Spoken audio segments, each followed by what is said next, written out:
You're kind of a force of nature, aren't you? When I need to be. It's impressive. You flatter me. I'm trying. Did I do the right thing? What I have set in motion here could destroy everything I have revered my whole life. One day they may write about me as a traitor, a madwoman, a fool. And they may be right.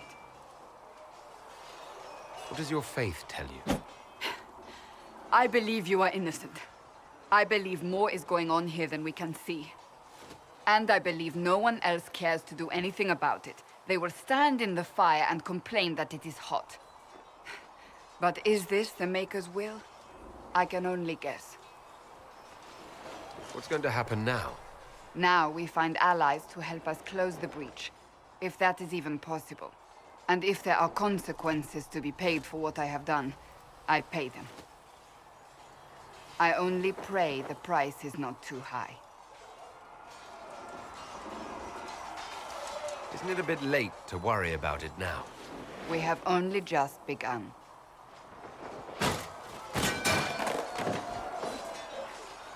My trainers always said, Cassandra, you are too brash. You must think before you act. I see what must be done, and I do it. I see no point in running around in circles like a dog chasing its tail. But I misjudged you in the beginning, did I not? I thought the answer was before me, clear as day. I cannot afford to be so careless again. Can't say I'm not grateful to hear that. I can be harsh, I know.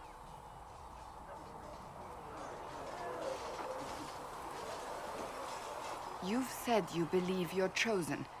Does that mean you believe in the Maker? I believe he exists. That's comforting. Surely the Maker put us both on this path for a reason. Now it simply remains to see where it leads us.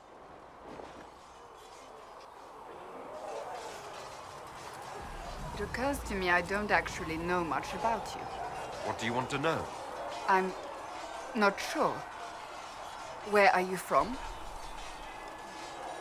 The Circle of Magi at Ostwick. At least until the rebellion began. Yes, I suppose that would have required you to stay on the move.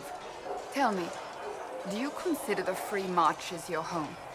Are you eager to go back?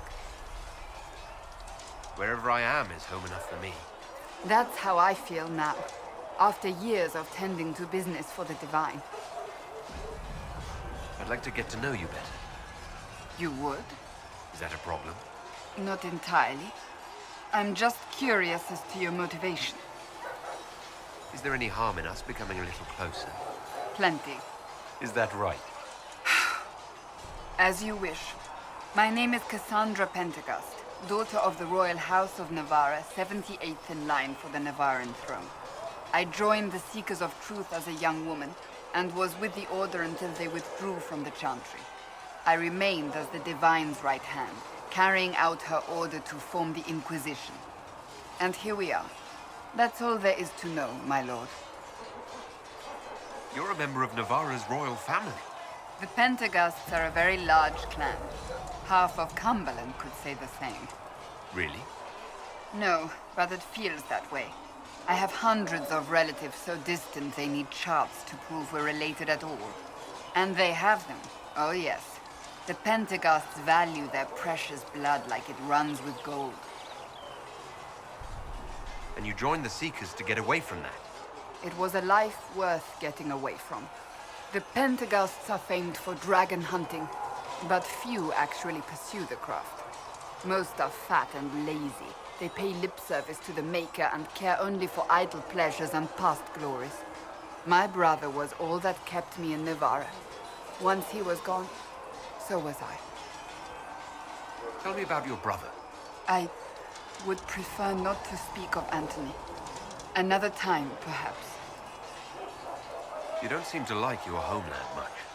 My family polluted it for me. What little I saw of my homeland was through the bars of a gilded cage. My uncle treated me like a porcelain doll to be placed on a shelf and dusted only when necessary. Thus I did not see Navarra, the real Navarra, until much later. By then, I realized I knew it not at all. Your uncle? What about your parents? They had the misfortune of taking the wrong side in the second attempt to overthrow King Marcus. The king executed them, but spared my brother and I since we were family, and children at the time. Thus we were raised by my uncle, a mortalitasi who preferred the company of his corpses to the living. Your uncle was a mortalitasi? A death mage. He still is. My countrymen do not burn the dead, they bury them in special crypts. The mortalitasi supervise the crypts, like priests. Uncle Vestalis oversees the grand necropolis. Nevarans spend more time honoring dead relatives than they do with living ones. It is odd to be so fascinated with death and its trappings. I will never understand it. So you were the right hand to the Divine? To Divine Justinia, yes. And Divine Beatrix before her, in fact. The position is normally reserved for Templars of the Knights Divine, but my circumstances were unusual. Unusual how? You don't know the story? Thank the Maker. I will tell you if you wish, but it isn't as exciting as some drum it up to be. The short version is that I once saved the previous Divine's life. My reward was becoming her right hand. But what does a right hand do exactly? What is your hand capable of? It gives, it takes, it beckons. It makes a fist. Liliana and I extended the Divine's reach beyond the Grand Cathedral. We went where she could not. After Beatrix, I was tired of the position and wanted to return to the Seekers. But Justinia convinced me to stay. Her vision for the future gave me hope. You thought she could really change things? Justinian knew the war was coming long before it began. She tried to avert it, but the forces arrayed against her were too strong. Sometimes you have to break a bone so it can be reset. That's where the Inquisition comes in. It was to be the answer. A means to preserve as well as an agent for change. I only wish she had lived to see it. So what's the story about you becoming the right hand? Sweet Andraste, do you really want to hear that? It was, what, 18, 20 years ago? Some still discuss it like it happened yesterday. The tale gets bigger each time it's told. I barely recognize myself within it now. I'm sure you're just being modest. I was there. I think I know what happened. To hear others tell it, I alone saved Divine Beatrix from a horde of dragons sent to assault the Grand Cathedral. Rather impressive for such a young seeker, wouldn't you say? And the truth is? I stumbled upon a conspiracy to kill Beatrix. A Templar Knight Commander was at its heart.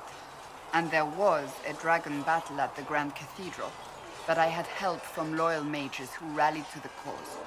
They freed the dragons from magical control. Without them, the Divine and I would both have died. Yet I became the right hand, and they are forgotten. What happened to the mages that helped you? They went back to their circles, with rewards and privileges and Most Holy's gratitude. Many of them died at the conclave. I think you're a hero, no matter how you downplay it. Fine. But it was 20 years ago. I will not rest upon my laurels. I'll let you get back to work.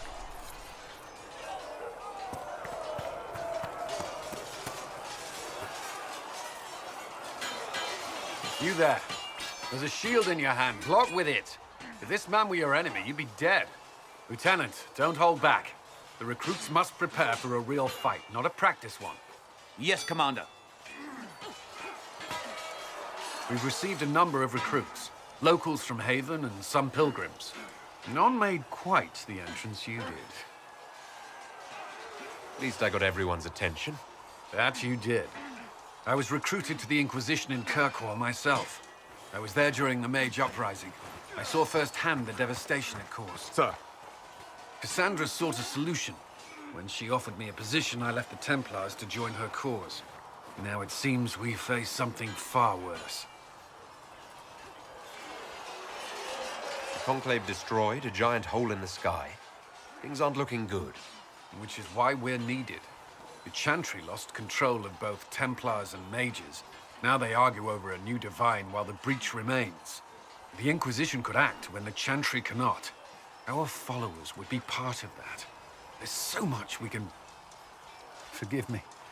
I doubt you came here for a lecture. No, but if you have one prepared, I'd love to hear it.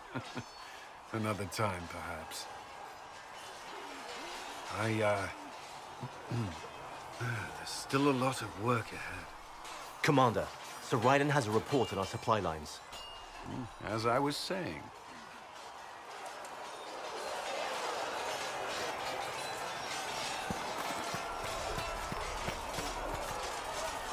You traveled some distance to reach Haven. You're from the Circle in Ostwick?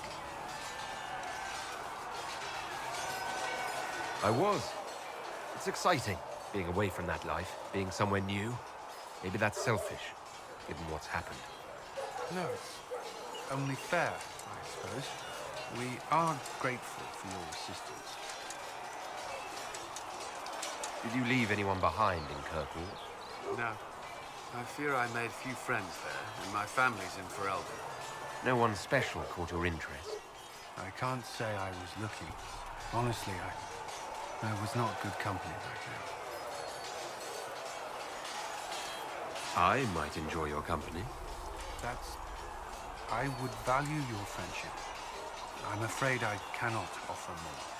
I trust you'll understand. Was there something you needed? I'd like to know more about the Templars.